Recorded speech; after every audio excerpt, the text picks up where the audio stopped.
The Zorathi Empire was a powerful force in the galaxy. They had conquered and assimilated countless worlds into their vast domain. Their technology was far beyond anything humanity had achieved, and their military prowess was unmatched in every corner of the universe.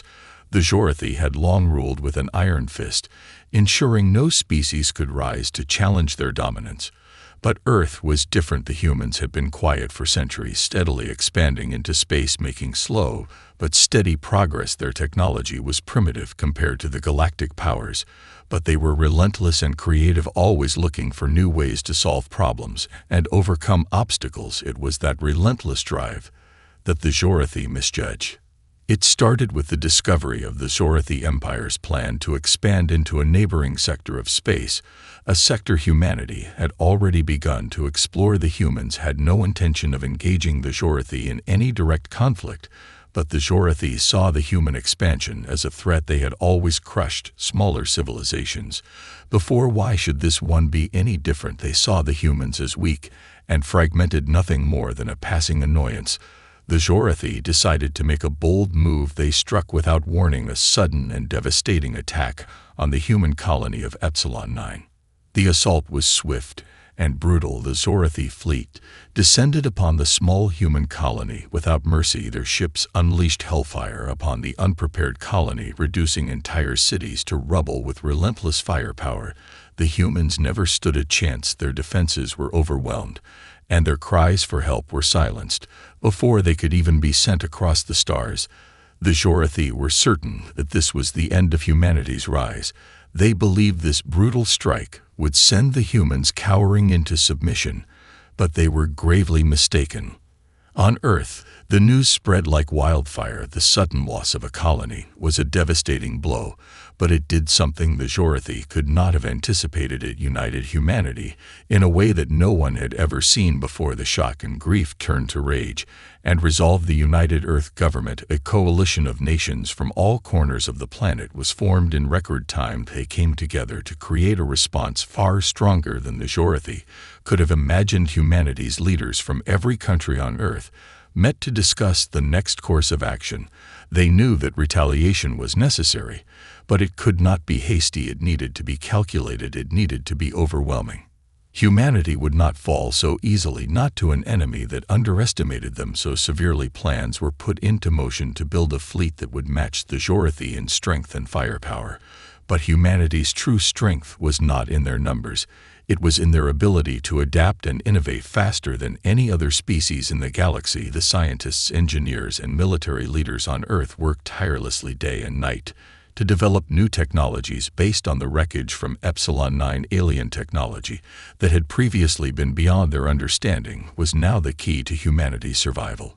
The humans understood the challenge they were facing. The Zorathi were a terrifying enemy, but they also understood something else. If the Zorathi had underestimated humanity before, they would make the same mistake again, and this time it would be the Zorathi who would face the reckoning. In the aftermath of the devastating attack, humanity began to prepare for war.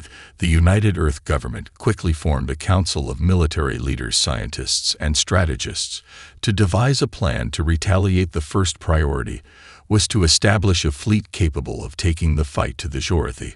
While Earth's defenses were still weak compared to the advanced alien forces, the humans knew they had one advantage: their ability to adapt and innovate quickly in ways that the Zorathi could never anticipate. The leaders of Earth pushed forward with unprecedented speed, coordinating global resources and talent. The greatest minds from every corner of the planet came together to build the fleet humanity needed to survive. Captain Emily Vega was chosen to lead humanity's first major military offensive against the Zorathi.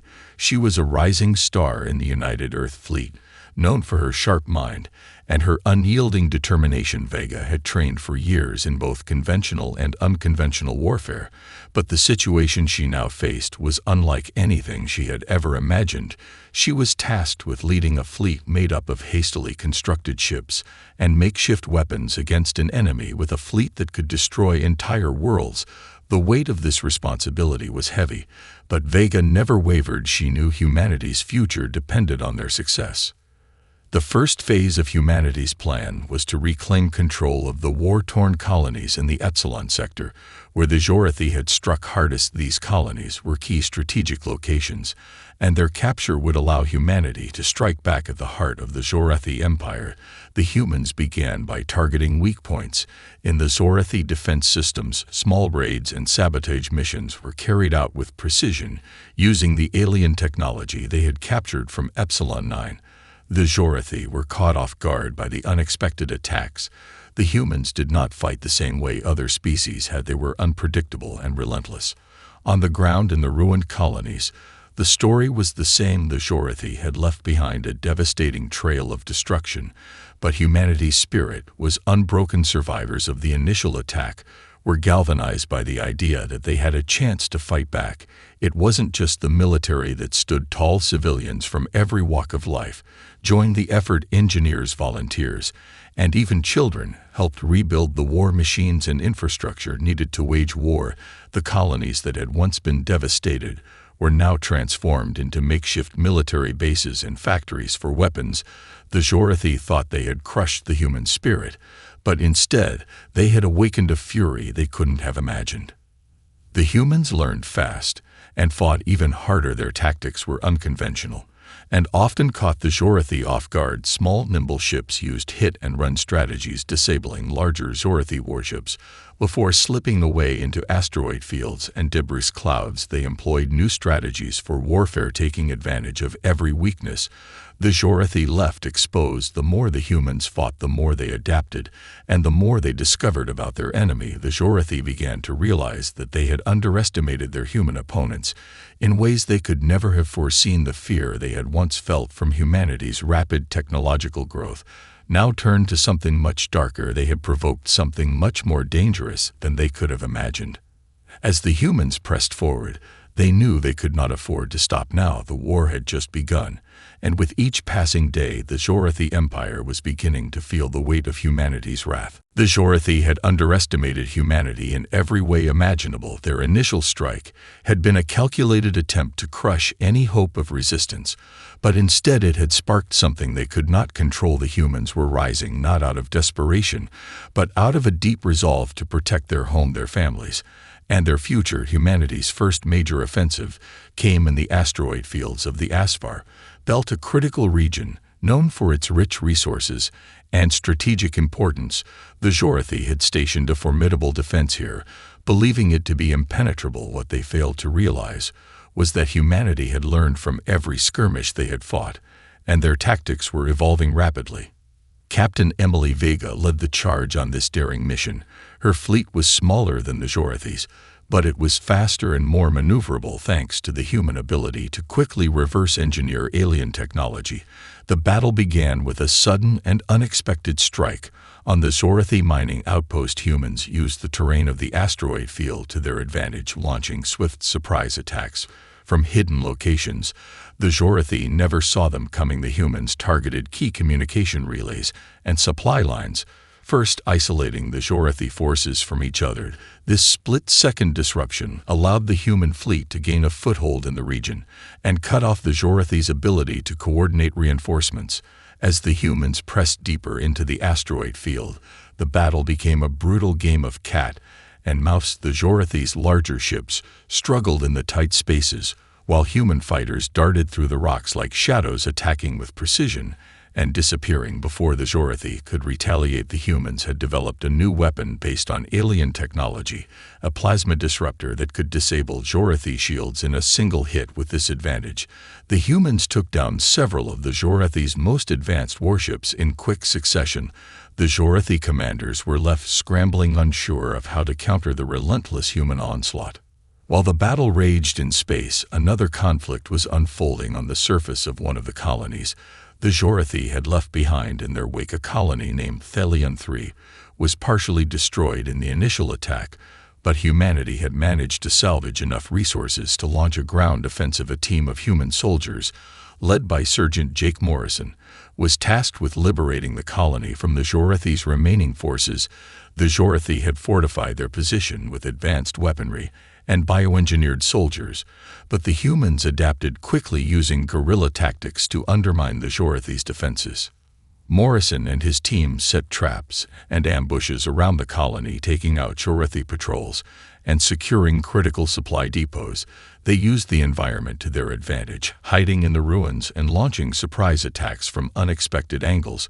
The Jorathi were stunned by the human force's sheer resourcefulness and determination. With each successful strike, the humans gained ground, and the Jorathi found themselves fighting not just against an enemy they thought inferior, but against a people who would never stop fighting.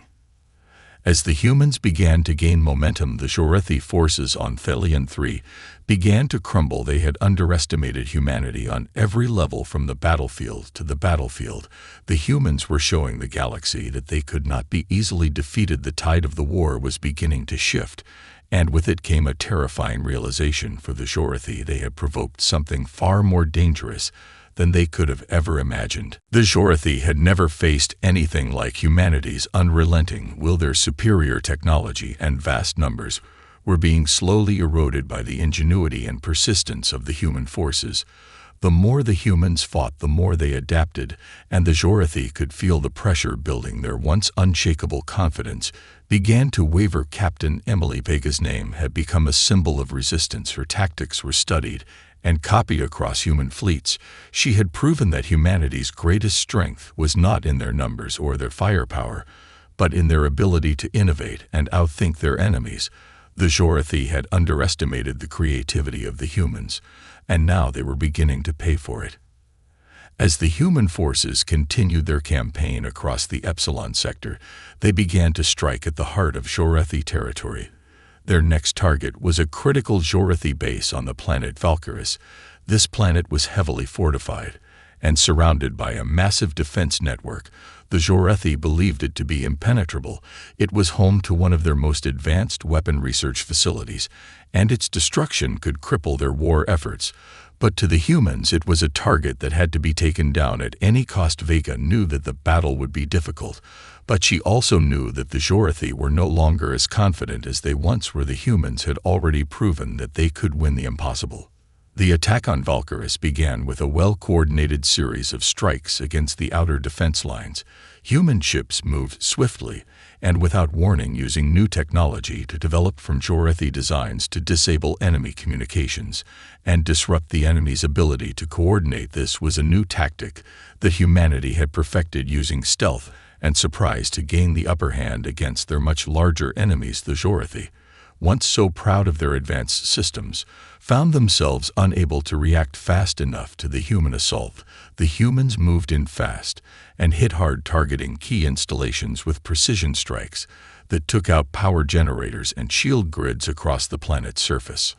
On the ground, the humans were equally effective. Sergeant Jake Morrison's unit had been deployed to the planet's surface to take out critical defense points and clear the way for the main assault.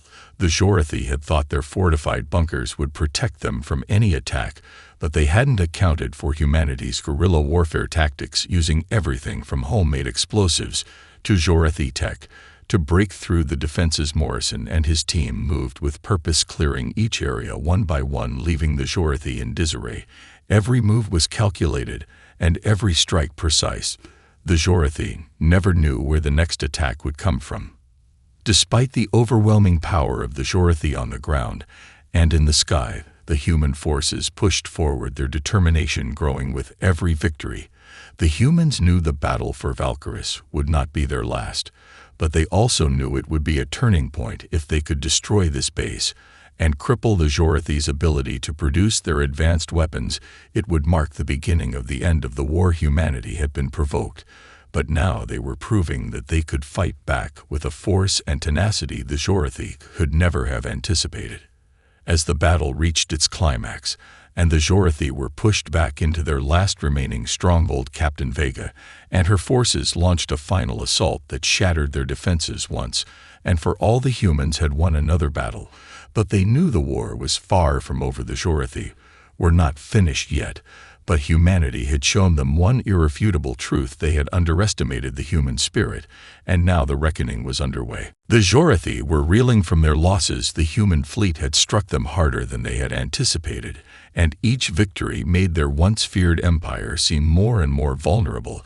As their defensive lines crumbled, and their leadership struggled to coordinate a response, the Jorathi began to face a new kind of fear. Humanity was relentless in their pursuit of victory, and the tactics they had used to win were now being replicated across multiple sectors of the galaxy. Captain Emily Vega's reputation spread far and wide. Her success in battle had become legendary, and the humans were emboldened by their victories. With every new triumph, the confidence of the Jorathi began to erode away like sand through their fingers. The humans knew they could not rest on their laurels. The war was far from over, and the Jorathi still held the power to crush them in a single blow. The Jorathi Empire had been struck in its heart, but their military might was vast, and their fleets were still formidable. Humanity had to strike fast and hard before the Jorathi could regroup and retaliate. Vega's next target was the heart of the Jorathi's war machine, their superweapon research facility, located on the planet Krithus. This facility was the most important in the entire empire. It housed the designs for the devastating weapons the Jorathi intended to use to annihilate human resistance once and for all. The humans had to destroy it or risk being wiped out. To reach Krithus, the humans had to go through several layers of heavily fortified defenses and hidden minefields scattered throughout the sector. The Jorathi were fully aware that humanity would eventually come for their last remaining hope of winning the war, and they had fortified the planet with everything they had. But the humans had learned from every previous engagement, and they were no longer the uncoordinated underdogs they had been at the start of the conflict. They had adapted, they had become more efficient, and they had learned to think like their enemies, to anticipate their moves before they made them. Vega had studied every detail of Jorathi tactics and weaknesses, and she knew how to exploit them. As the human fleet approached Krithus, Captain Vega ordered a daring strike on the planet's outer defenses. She knew they had only one chance to succeed, and if they failed, the entire fleet would be destroyed. The humans launched a full assault on the planet's defense systems, using a combination of stealth and overwhelming firepower. They moved in like a storm, swift and brutal. The Jorathi tried to fight back, but their defenses were no match for the humans' newfound tactics. The plasma disruptors that had once been the key to the humans' success were now deployed in greater numbers than ever before, disabling the Jorathi shields and giving the humans an opening to destroy key structures. On the surface, the battle was just as fierce. The Jorathi had expected an invasion force and had prepared their ground defenses to the extreme, but humanity's surprise tactics and guerrilla warfare strategies threw them into disarray. Sergeant Jake Morrison's unit was once again on the front lines, targeting the most heavily fortified positions. Their mission was clear: destroy the research facility at all costs. The Jorathi had no idea how to handle the humans' new tactics, and as the battle raged on, they began to realize that they were losing ground quickly. Humanity was dismantling their empire piece by piece. The human success on Krithus marked a pivotal moment in the war. They had destroyed the last hope of the Jorathi's victory, and their once unstoppable war machine had been crippled with every passing day. Humanity's momentum grew stronger, and the Jorathi knew that their days of dominance were numbered. The reckoning that humanity had promised was coming, and the Jorathi were now the ones who feared for their survival. The Jorathi were in full retreat. Their once powerful empire was now crumbling before the relentless march of humanity. The loss of Krithus had been a devastating blow. Not only had humanity destroyed the Jorathi's superweapon research facility, but they had crippled the heart of their military might. The Jorathi were beginning to realize that they had made a grave mistake in underestimating their human opponents. Every planet they had occupied was now a battleground, and humanity was proving time and again that they could fight smarter, faster, and with more determination than anyone could have expected. As the human forces continued to press forward, they now set their sights on the Jorathi homeworld, known as Jarkel. This was the seat of the Jorathi Empire, and its fall would mark the end of their reign over the galaxy. But it was also the most heavily fortified world in existence. Its defenses were impenetrable, and its orbit was heavily patrolled by fleets of warships. The humans knew that taking Jarkel would be the most difficult challenge they had ever faced, but Captain Emily Vega was resolute. She knew that the Jorathi had no more tricks up their sleeves. Humanity had taken everything they had thrown at them, and had come out stronger with every victory. Now was the time to end it once and for all. Vega's strategy for taking Jarkel was bold and dangerous. She knew they had to strike before the Jorathi could rebuild and regroup, so she gathered all available forces for a final push to the heart of the enemy's territory. The humans would hit them with everything they had, all at once overwhelming the Jorathi's defenses with sheer force and precision. The humans had learned much from their previous battles and had developed new strategies and technologies that would give them an edge in this final fight. The Jorathi would be expecting an all-out assault, but what they didn't anticipate was that the humans would use their own tactics against them. The first phase of the assault involved a massive diversionary strike designed to draw the Jorathi fleet away from their homeworld. The humans unleashed a series of feints and false attacks on nearby planets and stations to mislead the Jorathi into thinking they were under attack from multiple fronts. The Jorathi fleet was stretched thin as they scrambled to respond to the human threats, leaving Jarkel vulnerable to a concentrated strike from humanity's main force. Meanwhile, on the surface of Jarkel, the humans launched a covert operation led by Sergeant Jake Morrison and his elite squad. Their mission was to infiltrate the planet's capital and sabotage the Jorathi leadership structure. They had learned from intelligence gathered on previous missions that the Jorathi's political leaders were concentrated in a heavily guarded citadel at the heart of the capital city. Their objective was clear: eliminate the Jorathi leadership and send the Empire into disarray, as they had done to humanity so many times before. The ground assault was a brutal one. The Jorathi had turned their homeworld into an impenetrable fortress, but they had never expected humanity to infiltrate their own citadel using the same guerrilla tactics and stealth strategies that had served them so well in the past. The humans moved quickly and silently through the city, taking out key targets with lethal precision. As they advanced toward the citadel itself, the Jorathi soldiers who had once been the hunters were now the hunted, their lines shattered by the humans' relentless assault.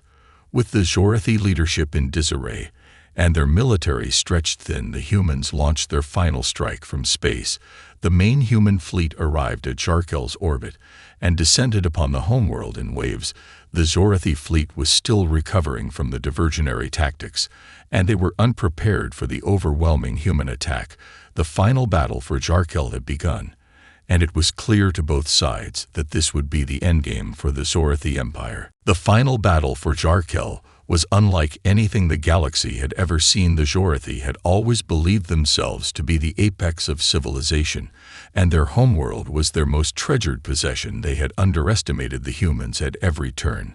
But now, as the human fleet descended upon their last stronghold, they realized that their time was running out. The humans had brought everything they had to the fight. Their ships moved as one massive force in perfect coordination, no longer the scattered and unorganized fleet they had once been. Humanity's tactics had evolved into a finely tuned machine designed to overwhelm and destroy the Jorathi, no matter the cost. On the surface of Jarkel, the humans had breached the capital city and were making their way toward the citadel, where the Jorathi leadership was holed up. Sergeant Jake Morrison and his squad had infiltrated the heavily fortified structure using the same methods that had worked so effectively in previous battles. They had made their way through the outer defenses and into the heart of the citadel. The Jorathi soldiers, who had once been the elite warriors of the Empire, were now out of their element. They were being hunted by an enemy they could not predict. The humans were everywhere and nowhere at once, moving through the chaos with deadly precision. The Jorathi leadership was in disarray. Their once proud leaders were scrambling to respond to the assault, but it was too late. Their communications were down, their defenses were compromised, and their soldiers were being cut down one by one as the humans advanced on their position. The Jorathi had always relied on fear to maintain control, but now they were the ones paralyzed by terror. Their empire was collapsing around them, and they had no idea how to stop it. Captain Emily Vega's fleet was engaged in an all-out assault on the Jorathi fleet in orbit. The Jorathi ships fought back fiercely, but they were no match for the humanity's superior tactics and technology. The humans had studied every weakness The Jorathi had it and exploited it to its fullest potential. They used their advanced disruptors to tear through the Jorathi shields, and then unleashed devastating waves of firepower that ripped through their warships.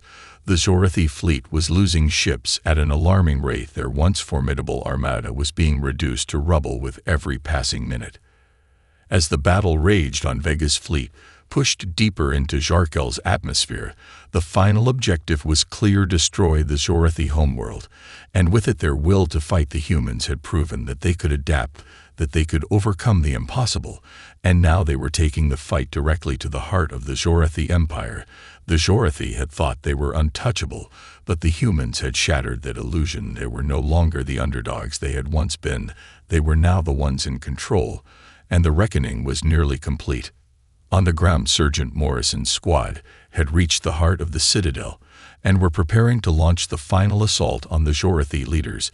The humans knew that if they succeeded in eliminating the leadership of the Empire, the remaining Jorathi forces would collapse without direction. The humans were ready to end this once, and for all the future of the galaxy depended on it. The final moments of the battle for Jarkel were nothing short of cataclysmic. The humans had already taken control of the Jorathi capital and had infiltrated the citadel, where the Empire's leadership was holed up. Captain Emily Vega's fleet had breached the Jorathi defenses in space and had begun the final push to wipe out their last remaining warships. Humanity had come a long way. Since the beginning of the war, they had faced impossible odds and had been driven to the brink of extinction. But now, as the Jorathi Empire crumbled before them, humanity stood at the edge of victory. The humans had proven that they could not only survive, but thrive in the face of overwhelming adversity. On the surface of Jarkel, Sergeant Jake Morrison and his team had reached the heart of the citadel. They fought their way through the last of the Jorathi guards and had cornered the remaining leaders of the Empire. The Jorathi leaders had never imagined that the humans would reach them here at the center of their power, but the humans had learned the art of war faster than the Jorathi could have ever anticipated, and now they were standing in the very heart of the Empire they had once tried to destroy. The Jorathi leaders looked out at the humans standing before them, their faces filled with fear and disbelief. They had underestimated the human spirit. They had thought they could crush humanity like they had crushed so many other civilizations before, but the humans had refused to be broken. They had turned every defeat into a lesson, and every setback into a victory. The Jorathi had never understood what drove humanity to fight, but now they saw it in the eyes of the soldiers standing before them, the unwavering determination to protect what they held dear. Captain Vega watched from the command deck of her flagship as the Jorathi fleet disintegrated in the vacuum of space. Her ships had shattered the enemy's defenses and were now moving to disable the last remnants of their warships. She had led humanity's greatest offensive from the front, and now she could see the fruits of their labor. The Jorathi were done. Their empire was no more. The humans had fought with everything they had and had emerged victorious. On the ground, Morrison stood before the Jorathi leaders, his weapon aimed at their trembling forms. He could feel the weight of the moment. The reckoning had arrived. Humanity had paid a terrible price to get to this point, but now the Jorathi would face the consequences of their actions. The humans had proven that they would not be subjugated, that they would fight for their future, no matter what it took. With a single motion, Morrison activated the detonator that would end the Jorathi leadership once and for all. The explosion ripped through the citadel, taking the last remnants of the Jorathi Empire with it. The leadership was gone, and with it the Jorathi's ability to maintain any semblance of order. The humans had won. They had achieved the impossible and had secured their place in the galaxy. As Captain Vega looked out at the wreckage of the Jorathi fleet and the burning remains of their homeworld, she knew that humanity had entered a new era. The war was over, and the Jorathi had been defeated, but the lessons learned from this conflict would shape the future of humanity for generations to come. The galaxy would remember this reckoning, the day humanity proved that no one could provoke them into extinction, and live to tell the tale.